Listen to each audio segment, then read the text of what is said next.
माझे पूर्ण नाव नव्या लेकराम सहारे आहे. मी आता 9वी मध्ये शिकत आहे. मी आज तुमच्या समोर भगवान बिरसा मुंडा यांच्याविषयी कविता सांगत आहे.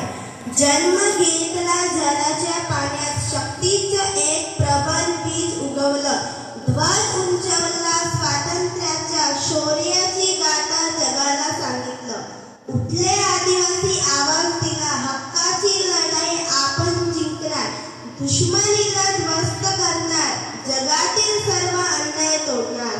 न्यायासाठी शोषणाच्या विरुद्ध आशा आणि विश्वास होता त्यांच्या हाती. बिरसा मुंडा आदिवासींचा हिरो, स्वातंत्र्य संग्रामात झुंजला. त्यांच्या धैर्याला सलाम आहे, त्यांच्या शौर्याची गाथा अमर होईल. आदिवासींचा राजा बिरसा मुंडा सर्वांच्या मनात राहील शाश्वत. आमची संस्कृती, आमचा अभिमान,